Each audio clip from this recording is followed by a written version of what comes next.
우리 전광훈 목사님 같은 정직자, 애국자가 있다는 것도 행복입니다. 우리 이정근 박사 같은 훌륭한 학자가 있는 것도 큰 복이라고 생각합니다. 이번에 확실히 이 박사가 설명한 것처럼 이명박 대통령하고 오바마 대통령 궁합이 잘 맞는 것 같아요. 두 분이 생리적으로 호흡이 맞아요. 아마 성장하고 교육받은 환경이 어렵고 힘들다 하는 것이 공감대가 형성되는 것 같고, 또 우리 대통령이 국내 정치에는 조금 서투를 때가 있는데 외국에 나가서 활동할 때는 겁나는 게 없는 것 같아요. 상당히 자신감이 있고 모든 열등의식에서 탈출하는 그런 기벽을 볼 수 있어요. 그것이 미국 정치에는 상당히 큰 호감을 두고 있고, 여러분들 이번에 보면은 양원합동회의에서 FTA 조약 비준안을 우리 대통령 방문 시기를 맞춰서 딱 통과시키는 거 보세요. 이게 타협의 정치고 성숙한 정치고 또 정치가 국가 이익이 우선한다 하는 가장 모델을 보여주는 케이스가 아니겠는가. 그거 어렵거든요. 일부러 삐칠 사람들도 있을 텐데 다 그러고 45번씩 박수를 해주고 4번 5번 기립박수를 해주는데 참전용사 4사람 국회의원이 있거든요. 그 랭글 의원 같은 사람은 80살이 넘은 사람들인데 미국은 참 열심히 찍어줘. 국회의원들이 80 노인네들이 많아. 우리나라 같으면 고린장에 보내야 할 사람들 어떻게 여의도 보내야 할 텐데 계속 죽을 때까지 찍어요. 죽을 때까지. 아마 90살까지도 할 거예요. 네.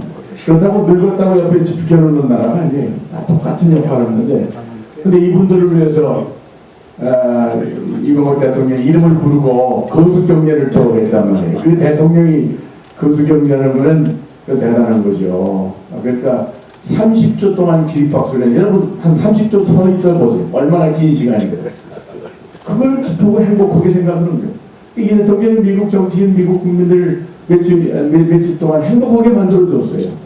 그게 오바마 대통령한테 도움이 된다는 걸 오바마 대통령을 아니까 디트로이트까지 함께 또 가는데, 뉴욕타임스 같은 신문은 그걸 뭐라고 표현했냐면은 그 러닝메이트 같다. 러닝메이트 같다. 그리고 아주 베스트 프렌드. 이렇게 표현을 아주 호감 있기도 했어요. 신문에서 비판적으로 쓸 텐데 역시 미국은 거대한 나라고, 미국이 국가익을 위해서나 또 이 박사가 얘기한 것처럼 미국이 동북아 전략을 위해서 대한민국이 강대국이 되는 것, 통일된 대한민국이 되는 것이, 그리고 자유민주주의를 선택하고 추진하는 정당들이 앞장서가는 것이 미국을 위해서 100번 좋다 그런 판단을 아주 의지적으로 표현한 사건이 아니겠는가. 그래서 국제정치적으로 상당히 중대한 미국에 대한 한반도 정책의 전환점이 형성되고, 국민들 속의 80% 이상이 한국과의 동맹관계가 유익하다 지지하고 있다는 것은 굉장히 큰 걸 의미한다고 생각합니다. 그래서 전 목사님이 오늘 염려하신 모든 문제들이 해결되려면 역시 미국의 확실하고 움직일 수 없는 그런 지지와 협력이 절대적으로 필요한데, 이번 그것이 호흡이 맞아떨어졌다. 그런데 이 때를 맞춰서 저도 지난 8월 달에 중국에 가서 전문가 포럼을 했을 때 병동의 이름으로 제가 분명히 얘기를 했죠. 메시지를 보낸 것은, 우리가 가장 바라는 것은, 우리 민족이 가장 바라는 아주 절체절명의 소망은 한반도가 하나로 통일되는 거다. 이 통일되는 것은 우리 숙명적인 과제라고 생각한다. 그리고 한반도의 통일은 중국에 절대적으로 도움이 된다. 통일이 안 된 한반도가 오히려 중국과 미국 관계를 지속적으로 긴장 상태로 만들어갈 수 있고 어렵게 만든다. 이런 얘기를 했습니다. 그랬더니 북경대학의 호진타오 자문을 해주는 교수가 얘기해요. 우리는 한반도의 통일을 반대하지 않을 것이다. 처음으로 공식 수상에서, 물론 거기에 조건이 있을 수 있겠지만 그런 얘기를 했어요. 그런데 이번에 며칠 전에 그 한국의 어떤 연구재단에서 중국과 전략 회담을 했는데, 추시룡 교수라고 청와대학교가 한반도에 대해서 아주 명쾌한 얘기는 신문에 보도가 돼서 제가 한번 좀 얘기해 보면은, 첫째로 중국은 어떤 경우에도 북한을 군사적으로 지원하지 않을 것이다.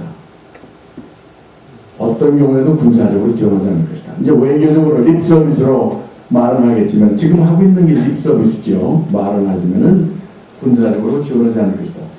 이런 얘기를 지금까지 한 사람이 없어요. 이 중국의 학자는 모두 다 관변단체의 학자들인데 이런 얘기를 학자의 양식으로 한 사람이 없었다. 이 중국도 많이 변화하고 있다. 이것이 내부적인 그 변화가 있다는 얘기죠. 또 두 번째는 북한이 남한이나 미국의 공격을 받아도 중국은 외교적 해결을 촉구할 것이다. 이 군사적인 공격을 받는다 하더라도 직접 개입하지 않는다 하는 것을 이 교수가 아주 자신만만하게 얘기를 하고 있습니다. 그리고 주한미군이 한반도에 있는다 하더라도 주한미군이 중국과 맞서는 일은 없을 것이다. 주한미군의 주도를 인정한다 하는 얘기가 되고, 네 번째는 중국은 한반도의 통일, 남한이 주도하는 통일조차도 받아들일 수 있다. 이렇게 얘기했어요. 대단한 문제.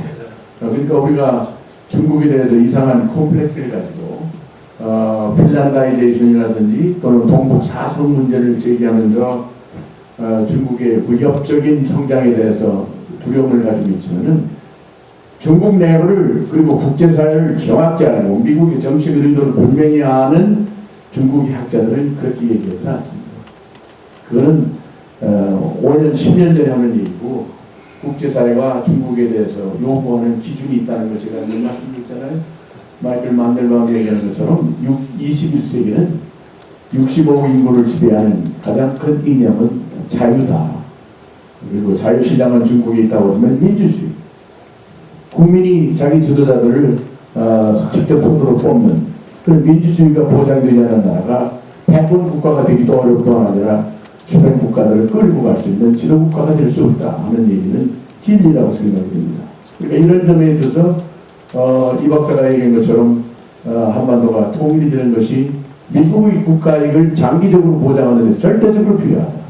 아시아에서 미국의 역할을 보장하는 데 절대적으로 필요하다. 그런 국가이익적 차원의 기준이 설정이 되어 있고 그것이 충족되기 때문에 이번에 와 같은 이명박 대통령에 대한 대대적인 환영과 파격적인 환영이 이루어졌고 한미 간의 공감대가 형성이 되는 것이 아닌가. 그래서 어떤 면에서 볼 때 우리 전 목사님이 하시는 이런 활동과 활약 기도운동보다 더 높은 애국적인 활동이 있기 때문에 더 큰 힘을 얻을 수 있다고 봅니다. 제가 중국 선교를 하면서 느끼는 것은 용종이라는 중국에 가면 용종이라는 도시가 있고 연길이라는 도시가 있습니다. 연길은 천주교의 본거였어요. 한동안 30년대에는 22개의 천주교 성당이 있었고 32,000명이 넘는 천주교 신자가 있었고 주교도 계셨고 신부가 22명이 많았습니다. 그때 용종에는 개신교가 이제 겨우 일어날 때 김약현 목사님이 명동촌에서 나와가지고 겨우 이제 서서히 일어날 때입니다. 훨씬 더 뒤떨어져 있었어요. 그런데 30년대 40년대를 맞으면서 독립운동에 개신교는 김약현 목사님 비롯해서 윤동주 시인이 나오고 민족의 독립을 위해서 많은 사람들이 기도하고 일전에서 저항운동 벌입니다. 그런데 카톨릭은 그때 주교님이 백주교님이라는 분이 한반도에서 종교 박해가 많았기 때문에 정치 관여하지 마라. 그리고 일본 신사참배에 대해서도 좀 중립적인 입장을 지키면서 또 이 민족의 아이덴티티를 지키는 데 있어서 상당히 소극적이었습니다. 그러다 보니까 해방되고 난 다음에 물결이 어떻게 되느냐. 개신교는 막 부흥하고 천주교는 줄어들기 시작했습니다. 왜냐? 민족의 야원을 함께하지 않는 종교는 생명력이 없습니다. 민족의 숙명과 민족의 미래를 위해서 눈물 흘리고 기도하지 않는 교회는 교회만으로 운명이 없어요. 하느님의 사랑은 한 사람 한 사람 개인적으로 구체적으로 간다고 그러지 않습니까?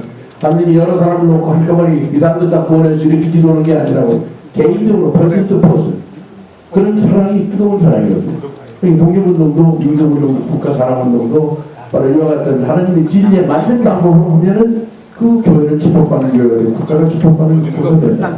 저는 그 생각을 가지고 있습니다. 그래서 우리 국제외교안보 포럼이 이제 11년째 이렇게 하고 있습니다만 11년 됐죠. 9월달로서 우리가 소화한 숫자지만 열정과 사랑이 짙어서 10년 동안 그저 일사불란하게 자동적으로 자연발전도 아주 어떤 면에서 생리적으로 이 자리에 오시지 않으면 대한민국이 흔들릴 것 같다. 내가 올 때는 대한민국을 지킬 사람이 없다는 마음과 각오가 되어 있고, 이것이 곧 애국심이고 이것이 독립정신이에요. 우리는 이런 정신으로 통일 거대한 대한민국을 만들어가는 그런 씨앗을 만들어가고 있다고 생각합니다. 그래서 전 목사님이 전국을 도시면서 하시는 이 기도운동과 또 우리 새로운 건국사의 재조명운동, 또 우리 국제외교안보 포럼이 추진하고 있는 이 모든 애국적인 운동, 거대한 위대한 대한민국을 형성하는 그런 기초를 우리가 함께 놓고 있다는 데서 큰 자부심과 긍지를 가지고 오늘 특별히 모든 좋은 말씀에 감동을 주고, 성직자가 이것이 아니어도, 나라 문제가 아니어도 여러 가지 활동을 할 수 있는 길과 방법이 있지만은